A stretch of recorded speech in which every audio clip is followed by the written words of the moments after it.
I think having and it's also accountability, right? Because you got to get on this mic and tell the truth. You don't want to say something crazy, right? And you don't want to be hypocritical. Yeah, exactly. You want to be accountable. Screw that, they know, let them have it, do it. Okay, I'm erratic, prove it. Never mind, got a mind that'll wind up with me in a lineup behind bars with these bars. Okay, my time's up. Team Freedom. Yeah. We not through yet. All right. Trackstarz Music. What's going on? You're in the field with the Trackstarz, Ryan Righteous, Seantana, DJ Jeremiah. We have MrsKevOnStage. Hello. Melissa, how you doing? Good. Great to have you. Great to have you. Thank you. I'm excited to be on. You guys are so dynamic as a couple. You guys are doing so many cool things. Your personality is so vibrant and engaging. I just want to know more about you. What are you working on? You're a relationship guru. I ain't even gonna get to Kev yet. I want to know about you. What are you working on? And tell them how you got to where you are. Oh, such an awesome question, and I've never actually ever been asked that. Okay, so who is Melissa? So essentially, what started me on the path of a self-proclaimed relationship guru is basically I got married young. We were 20, Kev was 21 when we got married, and we didn't know what we was doing. And we were attending, we were Christians, we grew up very, very churchy. And essentially we found ourselves, or at least for me, I would go to, women's groups. I would go to, marriage conferences and different things that my church offered. And I felt like the things that I was going through weren't being represented and weren't spoken about during those classes. Right. And so I would, I read a lot of books. As technology has advanced, I've listened to a lot of podcasts. And I started to share my story and speak about this is how I was feeling. And people just resonated with that. And I think through something that I always say, it's almost like a mantra, is that there is ministry in transparency. I think we are all out here looking for help, and we're all out looking for someone to say you're not alone.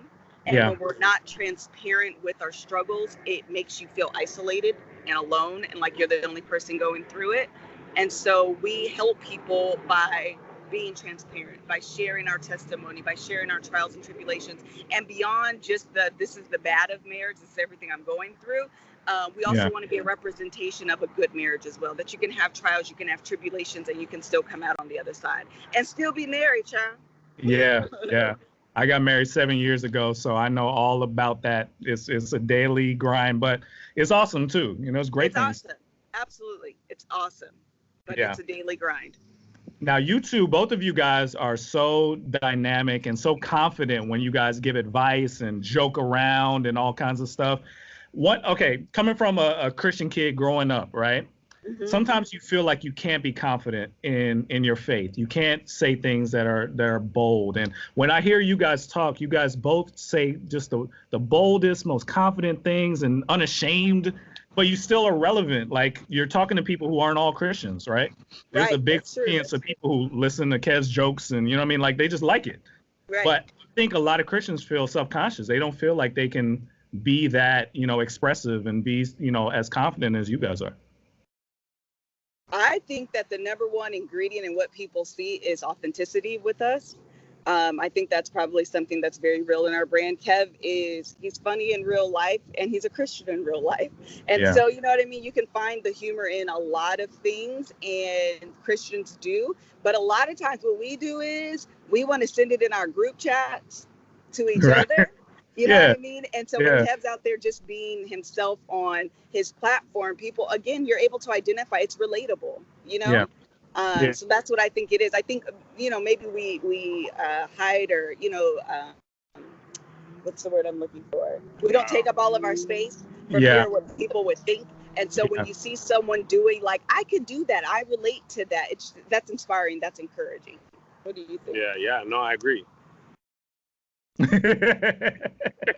So, okay, help me out.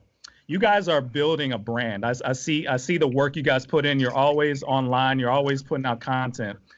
We have a lot of people that follow our show that are trying to do the same thing, but they don't necessarily know how to brand themselves and get content out regularly and they don't know their angle. Like, how are you guys building this empire, this on stage empire? That was a good question. I mean, I think the key for us is, and for anybody, is to be aggressively genuine. Genuine. Yeah, when you are who you are, preach. it's your point of view on the world, what you think about the world, how you experience the world, how you see it, and it's just regurgitating that. And I think, when you are who you are, it's easier to come up with things to create because you're not creating for a character, Right. Like in TV, they're like, okay, this character is, Walter White, and this is what this character would do, and you're thinking about it like that. But when it's you, like, I'd be saying crazy stuff. Before I had a podcast, before I did stand-up comedy, I was known for being like, man, that dude Kev be crazy, man. He said crazy stuff, but he's funny. So when I do it on the podcast, it's not me putting on a show or a personality. It's an extension of who I am, so, and of course I'll heighten it up for laughs, but that really is who I am. Yeah, got it. Is Instagram like your bread and butter? Is it Twitter? Like, where's your most natural venue? Listen together. Yeah, honestly, Periscope probably is my laugh, joke, whatever. A lot of times, for a couple of years there, I was making long videos on Periscope, and then I would redo them shorter for Facebook, Instagram, and YouTube. So I feel like my natural inclination is to talk for a long time. Gives you more freedom. That's the churchy in him though too. Long-winded preaches and stuff. Yeah. So Instagram, what's it called? Live or whatever it is, the new thing where you can actually put full videos. Oh, Kev loves that. Yeah, IG Live is good too. I kind of developed a great audience on Periscope, and I feel like I don't have to spend a whole bunch of time blocking people, being crazy or whatever. On Periscope, it's like a community that it's like my friends. So, that's probably the most natural I am. But I use all the websites because you just never know. You can't control any of them. So I try to be as versatile as I can on all the main ones. So does the schedule and the transparency, is that taxing at all on you guys? Like, how do you guys handle it? What was the question? The travel and all of that. The work and the transparency you guys share about your marriage. Is it hard at all to between you two when the cameras are off? Is it difficult? I think so. Traveling is tiring and exhausting, and you tend to be less patient when you're tired or hungry. And when you're traveling a lot, you tend to be tired and hungry more than usual. So I think that added stress could maybe add to it, but I don't know if it's like when we're traveling, it's like, you get on my nerves, so to speak. It's just like you end up being tired and exhausted. It's hard to be your best version of yourself when you're always tired. Yeah. I will say that, at least for me, I would love to hear what you have to say about this. I think that through the podcast, helping others helps you. Yeah. Because you learn tools, you learn techniques, and you're able to articulate your feelings in a more effective way to your spouse. And then we often, podcast episodes are based off things that we've gone through. So it can be exhausting, but honestly, I feel like it's helped our relationship go to a new level where I feel like I've never been more honest in what I feel than I am this season of our marriage. And I would say the podcast would be something, the podcast, traveling together, working together, it challenges you because when you're going through marriage and you have your everyday, the mundane things of every day of life, you get into a rhythm and a routine. And when something interrupts that, it causes you to kind of shake and reevaluate. And that's what working together was. It was an opportunity to kind of be shaken from that everyday rhythm that we were in. And you realize, I actually don't like that, or actually I want you to do this, or actually this works for me a little better. And so it's an opportunity to kind of, again, just evaluate and change and shake things up in your marriage. And it disrupts that rhythm. Yeah, the best way to learn. I'm not saying that that's a bad thing. I'm actually saying that that's a good thing. Yeah, no, I got you. Yeah, the best way to learn is to teach, I find, Absolutely. When you have to articulate it. The best teachers are learners. Yeah. So definitely, I think having and it's also accountability, right? Because you got to get on this mic and tell the truth. You don't want to say something crazy, right? And you don't want to be hypocritical. Yeah, exactly. You want to be accountable. So tell me some stuff you guys have been working on. I see you guys are doing something interesting right now. Like what? Know, right? Yeah, we try to. I think as we've both of us have been able to not work full time, it's allowed us more time to be creative, especially me. So we're actually shooting a new show called Righteous and Ratchet Adventures right now. where it's an extension of Doughboy and I's podcast, and it's like a travel show where we just go and do different experiences. So this episode, we're buying a grill, getting outfitted for a grill. Next time we might be, going to the Coca-Cola factory in Atlanta, or throwing axes at LAX, or hitting the batting cages, just whatever we want to do. My ultimate goal is to be paid to go and eat different food all over the world, like diners, drive-ins, and dives. Right. So I was talking to my wife about this, and I realized, like, you really can create the world that you want. Like, you can travel and eat the world's food and record it, and then hopefully make some of your money back. Yeah. Different ways. So that's a new thing. I got a show coming out on All Def Digital. All Def Facebook Watch with All Def. Right. I saw that. Kev on Everything. That starts next Wednesday. And those are the two new video content things that we're working on. And other than that, we've got the Love Hour conference next year, and that's probably the three biggest new things that we weren't doing. Well, I guess actually the podcasts are new too. So that, along with Righteous and Ratchet, Aska, and the Love Hour, those are the things that we kind of started at the beginning of this year that we're still doing. What's the ultimate goal for you? Are you trying to movies? You ever thinking about stand-up? Like, where are you at? I want to mix what Tyler Perry and Kevin Hart did. The way Tyler Perry went around touring plays, and then he used the money and the notoriety from that to branch off into movies and TV. I want to do that on the digital version. I think my audience is more digital than traditional. Right. And at first I was like, well, I got to go to movies that way and be on traditional TV shows, and all that stuff is good. But I think, the new audience is consuming more content digitally than traditionally. Yeah. For my kids and, their friends, they're watching Hulu and Netflix and YouTube more than ABC, NBC, and CBS. So, Bleacher Report has more power than ESPN in a lot of ways, at least on social media. Yeah. So I'm going to lean in that way. And you can distribute movies and TV. TV is just content that's 22 minutes long. Right. With commercials in between. Now my kids watch TV and they're watching YouTube, or they're streaming something. Like, they have a TV in their room, but it's never been on the cable. Oh, wow. It's always just Netflix, YouTube, or something like that. Wow. Yeah, the world is changing big time. Yeah.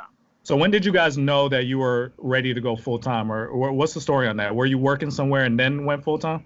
Yeah, I was working at All Def, and it really just came to a point where I realized I had enough time to do two of the three things I was doing. I could tour full-time, I could work a full-time job, and I could be a decent family man. But I couldn't do all three anymore. So I decided to focus on touring and my family. And my wife was helping and touring, and she got laid off. So instead of getting another job, she decided to just, jump in full-time with me. This was about October of last year, and we've been going heavy ever since. Okay. Wow. So do you recommend, if somebody is trying to go down your path, to jump in both feet, or should they wait for? Not necessarily. I don't think it.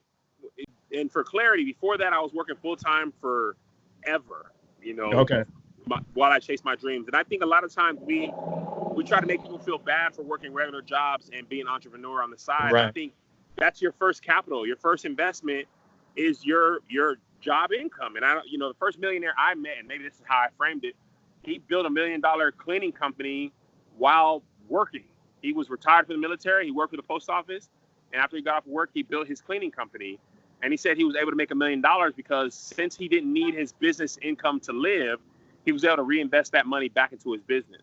Yeah. And that's what I did. Before I did the tour, I was doing stand-up, and because I didn't need that money to pay my bills because I had a regular job, I was able to save that money. And that money saved was the initial seed money I needed to start the tour. So I say you work, and some people will never be full-time entrepreneurs, and there's nothing wrong with that. You can be a part-time thing. It could be supplemental income. I say you do it until it's impossible for you to do both. Yeah.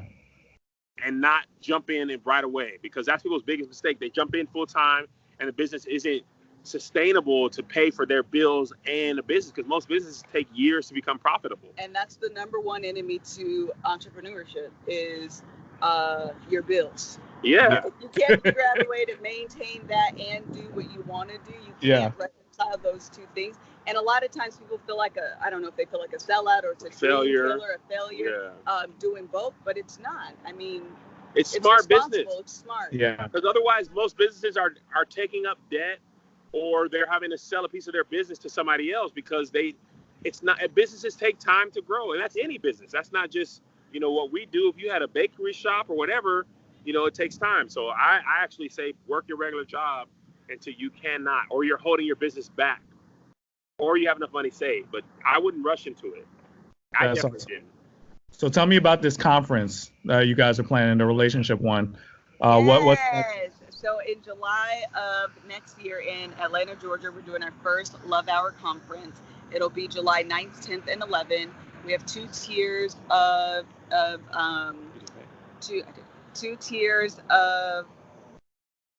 we have two tiers of administrative attendees.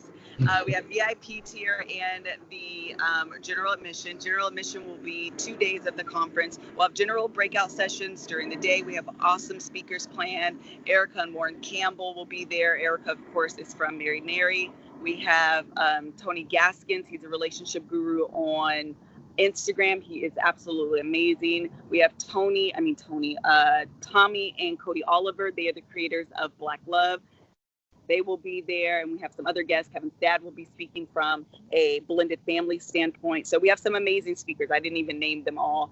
And so that will be during the day on Friday and Saturday. And then during the evening, I wanted date night activities to be available and included, honestly, in your admission and your registration. So on the first night, we will have a comedy show.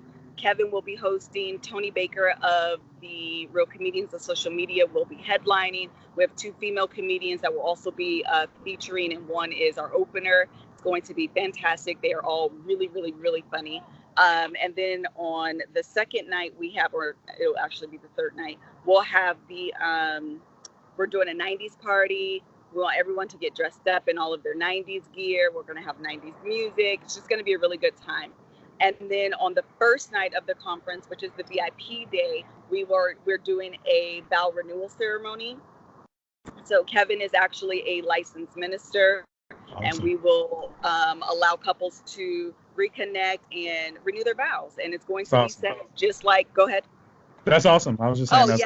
It's the heart and soul of the entire weekend, to be honest. You can go to breakout sessions at any conference.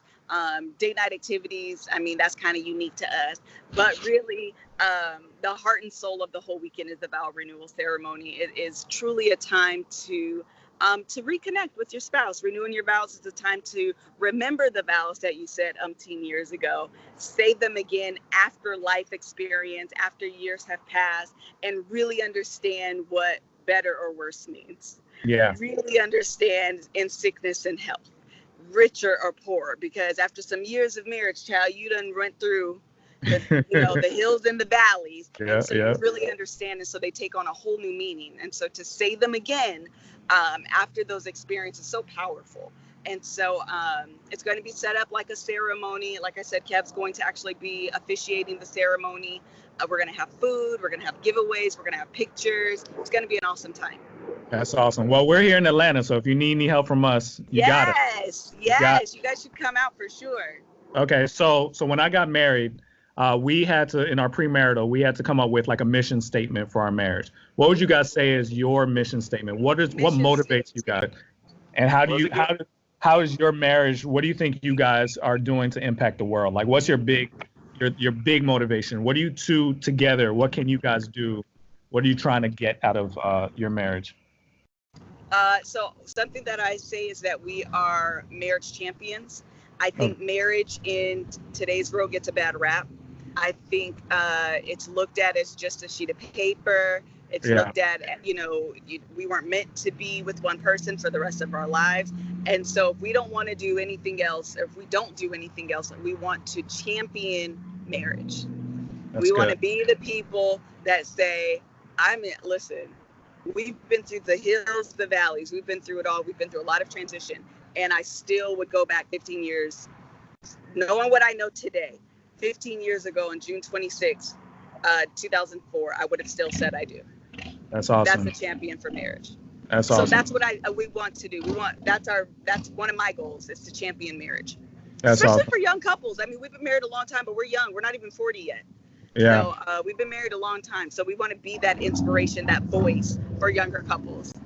Well, you guys are inspirational. I mean, like, seeing you guys be so transparent. I know if I had my wife sitting next to me, I wouldn't say nothing. I'd be like, look, you ain't get nothing out of me. But the fact that you guys could be so transparent, it helps a lot of people. And you guys are amazing. I appreciate the work you guys are doing. And since Thank you so much. We got to have you guys in. We want to be a part of what you guys are doing and help push whatever you guys got on. Yeah, so thank you for sitting with me. I'm going to let y'all do your show.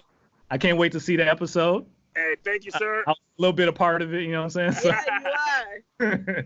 But yeah, thank you guys so much. Tell them how they can follow you guys on social media.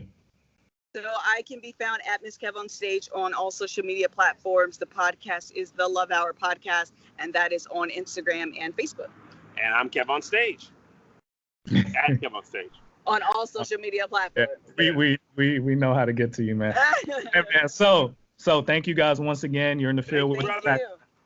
Thank you. Hey guys, Miracle here. Thank you so much for watching that episode. Make sure you go below, like it, subscribe, click the bell, and make sure you follow us on all forms of our social media. Also, check out our website and be sure you spread the word. We'll see you next time. We know not what we doing. Screw that, they know, let them have it, do it. Okay, I'm erratic, prove it. Never mind, got a mind that'll wind up with me in a lineup behind bars with these bars. Okay, my time's up. Team Freedom. Yeah. We not through yet. All right. Trackstarz Music presents. Turn my volume up, turn me off.